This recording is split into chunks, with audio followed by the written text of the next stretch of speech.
Reddy versus Zameer ಜಟಾಪಟಿಯಲ್ಲಿ ಈಗ special bale ಮೇಲೆ ಜಮೀರ್ ಅಹಮದ್ ಅವರನ್ನ ರಿಲೀಸ್ ಮಾಡಲಾಗಿದೆ. ಬಳ್ಳಾರಿಯ ತೋರಣಗಲ್ ಪೊಲೀಸರು ಈಗ ಜಮೀರ್ ಅಹಮದ್ ಅವರನ್ನ ಬಿಡುಗಡೆ ಮಾಡಿದ್ದಾರೆ. ಬಳ್ಳಾರಿಯ ಒಳಗೆ ಬಿಡ್ಲೇ ಇಲ್ಲ ಅಲ್ಲಿ ಪೊಲೀಸರು. ತೋರಣಗಲ್ ಪೊಲೀಸರು ಈಗ ವಶಕ್ಕೆ ಪಡೆದಿದ್ದಂತಹ ಜಮೀರ್ ಅಹಮದ್ ಅವರನ್ನ ಈಗ ರಿಲೀಸ್ ಕೂಡ ಮಾಡಿದ್ದಾರೆ. ಒಂದ್ ಕಡೆ ಈಗಾಗಲೇ ಸೋಮಶೇಖರ್ ರೆಡ್ಡಿ ಮನೆ ಮುಂದೆ ಪ್ರತಿಭಟನೆಯನ್ನ ಮಾಡೋದಕ್ಕೆಲ್ಲ ಒಂದು ಪ್ಲಾನ್ ಅನ್ನ ಹಾಕಿಕೊಳ್ಳಲಾಗಿತ್ತು. ಆದ್ರೆ ಅದಕ್ಕೂ ಕೂಡ ಈಗ ಪೊಲೀಸರು ಬ್ರೇಕ್ ಹಾಕಿದ್ದಾರೆ. ಇನ್ನು ಕೆಲವೇ ಕ್ಷಣದಲ್ಲಿ ಬಳ್ಳಾರಿಯಿಂದ ಜಮೀರ್ ಅಹಮದ್ ಅವರು ವಾಪಸ್ ಆಗಲಿದ್ದು, ಸವಾಲ್ ಸ್ವೀಕರಿಸಿದ್ರು ಕೂಡ ಪ್ರತಿಭಟಿಸೋದಕ್ಕೆ ಖಾಕಿಯಲ್ಲಿ ಅವಕಾಶವನ್ನ ನೀಡಲಿಲ್ಲ. ಇನ್ನು ಸೋಮಶೇಖರ್ ರೆಡ್ಡಿಗೆ 10 ದಿನ ಗಡುವನ್ನ ಕೊಡ್ತೀನಿ, ಆಮೇಲೆ ಬಳ್ಳಾರಿಗೆ ನಾನು ಒಬ್ಬನೇ ಬರಲ್ಲ ಅನ್ನುವಂತಹ ಮಾತನ್ನ ಕೂಡ ಹೇಳಿದ್ದಾರೆ. ಜಮೀರ್ ಅಹಮದ್ ಅವರ ಜೊತೆ ನಮ್ಮ ರಿಪೋರ್ಟರ್ ಮಾತನಾಡಿಸಿದ್ದಾರೆ. ಏನು ಹೇಳಿದ್ದಾರೆ ನೋಡೋಣ. ಶಾಸಕ ಸೋಮಶೇಖರ್ ರೆಡ್ಡಿ ನೀಡಿದಂಥ ಪ್ರಚೋದನಕಾರಿ ಹೇಳಿಕೆ ಹಿನ್ನೆಲೆಯಲ್ಲಿ ಕಾಂಗ್ರೆಸ್ ಶಾಸಕ ಜಮೀರ್ ಅಹಮದ್ ಹೇಳಿದಂತೆ ಇಂದು ಬಳ್ಳಾರಿಗೆ ಆಗಮಿಸಿ ಪ್ರತಿಭಟನೆ ಮಾಡಲಿಕ್ಕೆ ಮುಂದಾದ್ರು. ಆದರೆ ಪರವಾನಗಿ ಇಲ್ಲದ ಹಿನ್ನೆಲೆಯಲ್ಲಿ ಬಳ್ಳಾರಿ ಪೊಲೀಸರು ಈಗ ಬಂಧಿಸಿ ಅವರನ್ನ ಹೊರಗಡೆ ಬಿಡ್ತಾ ಇದ್ದಾರೆ. ಇದೀಗ ಸ್ವತಃ ಕಾಂಗ್ರೆಸ್ ಶಾಸಕ ಜಮೀರ್ ಅಹಮದ್ ಇರಿದ್ದಾರೆ. ಸರ್, ಮೊದಲನೇದಾಗಿ ತಾವು ಹೇಳದಂತೆ ಬಳ್ಳಾರಿಗೆ ಬಂದ್ರಿ, ಆದರೆ ತಮಗೆ ಧರಣಿ ಮಾಡಲಿಕ್ಕೆ ಅವಕಾಶ ಸಿಗಲಿಲ್ಲ.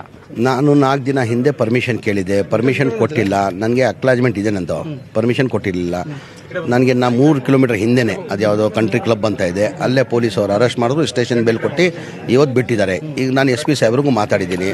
ಅವರಿಲ್ಲ ಸರ್, ನಾವು ಆದಷ್ಟು ಬೇಗ ನಾವು ಕ್ರಮ ತೊಗೊಳ್ತೀವಿ ಅಂತ ಹೇಳಿದ್ದಾರೆ. ನನಗೆ ವಿಶ್ವಾಸ ಇದೆ, ಪೊಲೀಸವ್ರ ಬಗ್ಗೆ ನನ್ನ ವಿಶ್ವಾಸ ಇದೆ, 100ಕ್ಕೆ 100 ಅವ್ರು ಕ್ರಮ ತೊಗೊಳ್ತಾರೆ ಅಂತ. ಆಲ್ರೆಡಿ ಅವ್ರು ಬೇಲು ರಿಜೆಕ್ಟ್ ಆಗಿದೆ.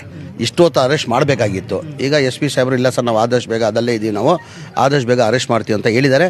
10 ದಿನ ಗಡುವು ಕೊಡ್ತೀವಿ, ಇವತ್ತಿಂದ 10 ದಿನ.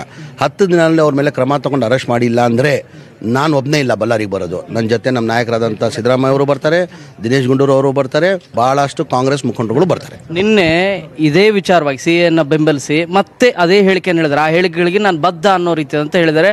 ನಾನು ಏನು ಮೆಸೇಜ್ ಕೊಡಬೇಕು ಎಲ್ಲ ಮೆಸೇಜನ್ನು ನಾನು ಈಗಾಗಲೇ ಕೊಟ್ಟಿದ್ದೀನಿ ಅನ್ನೋ ಮಾತನ್ನು ಹೇಳ್ತಾರೆ ಸೋಮಶೇಖರ್ ರೆಡ್ಡಿ ಅವರು. ಇಲ್ಲಪ್ಪ, ಏನು ಹೇಳಿ ಮೊನ್ನೆ ಭಾಷಣದಲ್ಲಿ ಏನು ಹೇಳಿದ್ದಾರೆ ಅವರು? ಇಲ್ಲ, ಉಫ್ ಅಂದರೆ ಒಟ್ಟೋಗ್ಬಿಡ್ತಾರೆ, ನಾವು ಕಟ್ಕಾ ತೊಗೊಂಡು ಬರ್ತೀವಿ. ಸೋಮಶೇಖರ್ ರೆಡ್ಡಿ ಬಳ್ಳಾರಿಗೆ ಬಂದಿದ್ದೀನಿಲ್ಲಪ್ಪ, ಎಲ್ಲಪ್ಪ ನೀನು ಉಫ್, ಎಲ್ಲಪ್ಪ ನೀನು ಉಫ್, ಎಲ್ಲಪ್ಪ ನೀನು ಕಡ್ಕ ಎಲ್ಲಿದೆ? ಬಂದಿದ್ದಿಲ್ಲ ಬಳ್ಳಾರಿಗೆ. ನಮ್ಮ ಮನೆಗೆ ಬರಲಿ, ಬೇಕಾದ್ರೆ ಪ್ರತಿಭಟನೆ ಅಲ್ಲಿ ಧರಣಿ ಮಾಡೋದಾದ್ರೆ ಧರಣಿ ಮಾಡಲಿ, ಇಲ್ಲ ಮನೆ ಬಂದು ಟಿಫನ್ ಮಾಡೋದಾದ್ರೆ ಟಿಫನ್ ಮಾಡಲಿ, ನಾವು ಔತಣ ಕೊಡ್ತೇವೆ ಅಂತಲೂ ಹೇಳ್ತಾರೆ. ಅವ್ನ ಮನೆಗೆ ಹೋಗಿ ತಿಂಡಿ ತಿನ್ನೋದು ಒಂದೇ, ವಿಷ ತಗೊಳ್ಳೋದು ಒಂದೇ. ಅಲ್ಲ, ಈ ರೀತಿ ಹೇಳಿಕೆ ನೀಡೋ ಮುನ್ನ ಕೂಡ ಅವ್ರು ಹೇಳೋದು, ಇನ್ನು ನಾವು ಸನ್ಮಾನ ಮಾಡ್ಲಿಕ್ಕೂ ಕೂಡ ಅವ್ರು ಮುಂದಾಗಿದ್ರು ಅಂತೇಳಿ ರೆಡ್ಡಿ ಬೆಂಬಲಿಗರೆಲ್ಲರೂ ಕೂಡ ಅವ್ರು ಹೇಳ್ತಾರೆ. ಸರ್, ಯಾರಿಗೆ ಸನ್ಮಾನ ಮಾಡೋಕ್ಕೆ? ನಿಮಗೆ ಸರ್, ನೀವು ಬಂದ್ರೆ ಹಿಂದೂ ಧರ್ಮವನ್ನ ಎಲ್ಲವನ್ನು ಒಪ್ಪಿ ನೀವೇನು ಬರೋದಾದ್ರೆ ನಾವು ಸನ್ಮಾನ ಮಾಡ್ತೀವಿ ಅಂತಲೂ ಕೂಡ ಅವ್ರ ಬೆಂಬಲಿಗರು ಹೇಳ್ತಾರೆ. ಅವರಿಂದ ಸನ್ಮಾನ ನಾನು ಮಾಡಿಸ್ಕೊಳ್ಬೇಕಾ? ನನ್ ಬೇಕಾಗಿಲ್ಲ ಅವ್ರ ಸನ್ಮಾನ. ಇದು ಏನು ಕಾಂಗ್ರೆಸ್ ಶಾಸಕರಂತ ಜಮೀರ್ ಅಹಮದ್ ಅವರ ಮಾತು. ಇದು ಇವತ್ತಿನ ಮಧ್ಯಾಹ್ನ ಅಗ್ರವಾರ್ತೆ. ನೋಡ್ತಾ ಇರಿ News 18.